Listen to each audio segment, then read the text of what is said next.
The interview with Wilf, the night watchman at West End Studios. I would love to say that the vicar's cocky confidence was misplaced and that Wilf was for some reason indisposed, or even better, chose not to come and talk to him. In truth, of course, old Wilf hobbled through the door at a little before 11 o'clock, exactly as the vicar had requested. I ushered him into the presence. It was a fairly brief interview, but highly informative. The vicar was keen to know who might have been in Studio 2 at 5:30 a.m. on the morning of the 5th of April. Wilf was in no doubt. "Mr. Kevin and Miss Emma were both in there," he said. "I remember as how Mr. Kevin came out at about 11 o'clock and went to find Miss Emma in Studio 1. They then both went into Studio 2, isn't it, and worked through the night. I was thinking at first that they were going out somewhere as she was carrying a great big sheepskin coat, but they went into the studio and never came out all the while I was on my shift, and I'll never leave my post until the stroke of 8 o'clock in the morning. I pride myself on that, not so much as a bathroom break." The vicar assured Wilf that he was not questioning his efficiency.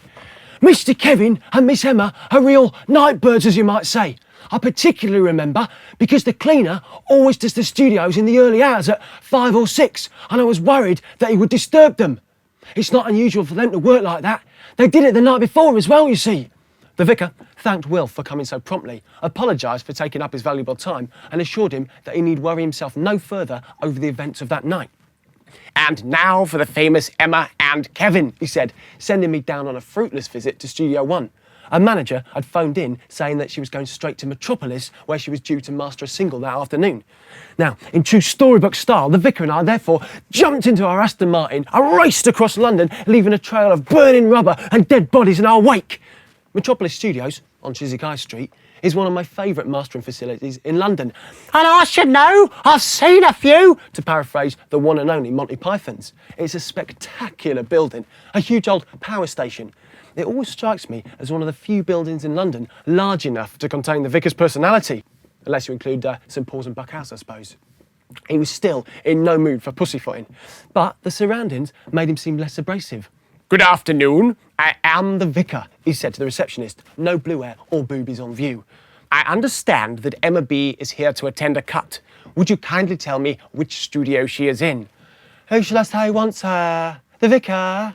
You are one of her clients, aren't you?" "The vicar," he said, nodding his head to show that she was correct. He looked at me as he continued, "If you lick her, after liquor, and prick her, and then dick her, you had better call the vicar. Is a catchy little rhyme currently doing the rounds on the websites. I cannot think where it originated." My heart sank. It was as I feared. Visions of my P45, my pink slip, floated before my eyes.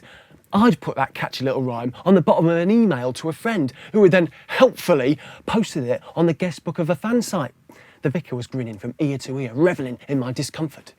"I understand that Emma B's cut is not until 1 o'clock, he said, turning back to the receptionist. "And so I had hoped to speak with her beforehand. Do you know if she is here yet?" "If you go up to the master in reception on the 2nd floor, up the staircase and past the cafe, they may be able to help you there." "I thank you most kindly. Have a nice day, and I mean that most sincerely," he gushed, ushering me towards the stairs.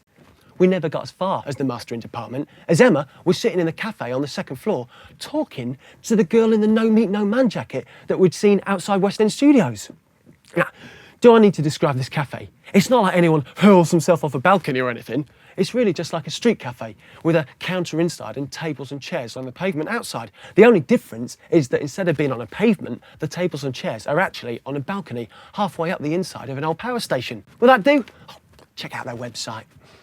The two girls were sitting at one of the tables right next to the railings. As soon as they saw us, the girl in the jacket got up and left, which left us with Emma B. Not at all my type, punksters. Enough toffee in that nose to go a whole barrel of apples. Where Billy G is bubbly, daring, and perhaps a little punkish, Emma is classy, suave, and sophisticated. Billy G has a mop of dyed orange or blonde hair, while Emma is a neatly trimmed brunette, the Audrey Hepburn of pop music. I certainly can't imagine her bouncing around on a bed on the Betsy.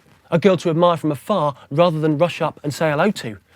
Not that that stopped the vicar, of course, because that is precisely what he did.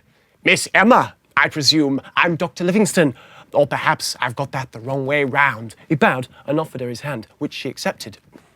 "You are the vicar, are you not?" she said. You're working with Billy G. She pointed to her salad. This is not a good time, I'm afraid. You know the game. Go through my manager. And with that, she dismissed him and went back to her meal. Oh dear, my fame precedes me, the vicar continued, ignoring her comments completely. How simply terrifying. Please assume that I am the devious, mischievous character of legend, and then you will not be disappointed or dismayed. He smiled at her. Whatever they are saying, it is all completely untrue, of course. I couldn't possibly have done it. I spent the entire day stuck in my bedroom trying to remove a penile wart. Despite a desire to be rid of him, Emma could not help laughing and looking back at him. Or perhaps you had heard only good things, the vicar went on, in which case there is even less chance of any of it being factual, but I shall be most happy to take the credit. Emma pushed a salad to one side. Now that you have disturbed me, did you actually have anything you wanted to say? I'm due to start mastering at 1 o'clock and was hoping to finish my lunch beforehand, if that's all right with you. I must confess that my young, extremely handsome sidekick and I have ventured all this way with the express purpose of grabbing a few minutes of your precious time. May I? He motioned towards the chair. Or would you really rather that I called your manager?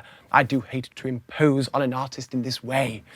He'd succeeded in buttering her biscuits. She nodded her approval and he sat down on the table with her. There were no other chairs at the table, so his handsome sidekick was left standing around like a spare part. I would like to discuss last Friday night. Would I be right in thinking that you worked through the night in Studio 2? I said you could sit down, not conduct a fucking inquisition. What's this about last Friday? That was the night before all the excitement with the internet posting about Billy G. I assume you didn't miss all that, the vicar asked. Oh no, I logged on together with the rest of the world. Great fun. Completely bogus, of course, but then you know that. She, unfortunately, has a wonderful voice. Although, as she goes down, I go up, so long may it continue. I wouldn't even mind giving her a push to help her on her way. Bitch. That boy's not cool. He's got ears the size of diamonds, vocals on a twisted face, with a voice that... Her nose and chin was slightly hooked together like a witch in a storybook, and she'd been doing her research. The conversation was barely 20 seconds old before she told the vicar, Do you know who's the managing director of Gaydon and Broom's publishing company? Richard Bloody Brimo, that's who. Billy G and Emma B's manager. Coincidence? Coincidence my ass. In my haste, I managed to drop one of the additional photocopies of a certain part of my lower anatomy on the floor. Interesting, Venus said, picking it up. Yours? Yes, but it's not that big. I'll use the enlarger. Petty, don't be fooled by what they say.